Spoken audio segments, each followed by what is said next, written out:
భారత స్వాతంత్ర్య సంగ్రామంలోనూ నిజాం నియంతృత్వ వ్యతిరేక పోరాటంలోనూ రెండు తెలుగు రాష్ట్రాలు వీరోచిత పాత్ర పోషించాయి. పరాయి పాలకులను గడగడలాడించిన విప్లవ వీరులకు, సత్యాగ్రహాలకు, అమరుల త్యాగాలకు నిలయంగా నిలిచాయి మన తెలుగు నేలలు.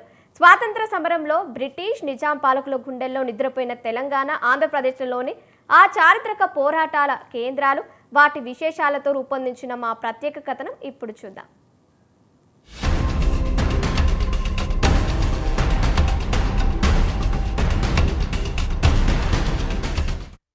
భారత స్వతంత్ర సంగ్రామంలోనూ, నిజాం వ్యతిరేక పోరాటంలోనూ రెండు తెలుగు రాష్ట్రాలైన ఆంధ్రప్రదేశ్, తెలంగాణలో వీరోచిత పాత్రను పోషించాయి. పరాయి పాలకుల గుండెల్లో నిద్రపోయిన విప్లవకారులకు, సత్యాగ్రహాలకు నిలయంగా నిలిచిన కొన్ని ముఖ్యమైన చారిత్రక ప్రదేశాల విశేషాలను ఇప్పుడు పరిశీలిద్దాం.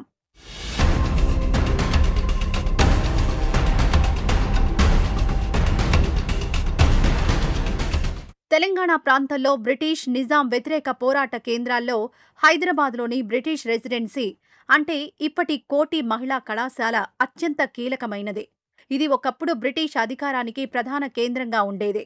1942 క్విట్ ఇండియా ఉద్యమం సమయంలో పద్మజా నాయుడు వంటి స్వతంత్ర సమరయోధులు ఇక్కడి గోడలు ఎక్కి మరి భారత జాతీయ జెండాను ఎగురవేశారు. ఇక ఆసిఫాబాద్ జిల్లాలోని జోడేఘాట్ గిరిజన పోరాట యోధుడు కొమరం భీం నిజాం నవాబుకు బ్రిటిష్ అటవీ చట్టాలకు వ్యతిరేకంగా సాయుధ పోరాటం చేసిన పవిత్ర భూమి.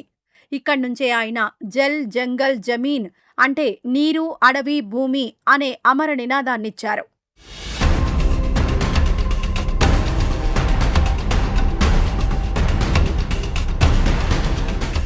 వరంగల్ జిల్లాలోని పరకాల ప్రాంతాన్ని తెలంగాణ జలియన్ వాలాబాగ్ అని పిలుస్తారు.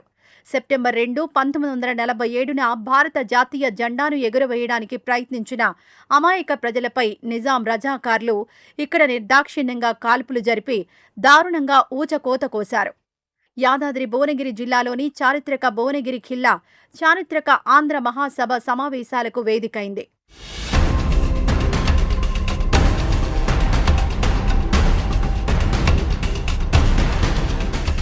రావి నారాయణ రెడ్డి వంటి ప్రజానాయకులు ఇక్కడ్నుంచే వెట్టి చాకరీకి వ్యతిరేకంగా తెలంగాణ రైతాంగాన్ని ఏకం చేసి వీరోచిత పోరాటాలు నడిపారు.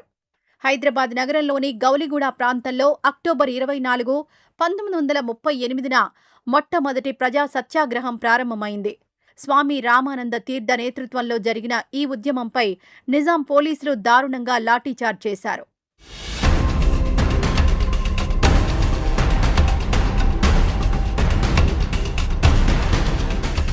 ఆంధ్రప్రదేశ్ రాష్ట్రంలో బ్రిటిష్ పాలకులను గడగడలాడించిన ప్రాంతాల్లో విజయవాడలోని బాపు మ్యూజియం అంటే నాటి విక్టోరియా జూబ్లీ హాల్ ఒకటి. 1921లో ఇక్కడ జరిగిన అఖిల భారత కాంగ్రెస్ సమావేశాల్లోనే మన జాతీయ జెండా ఆవిర్భావానికి పునాదులు పడ్డాయి.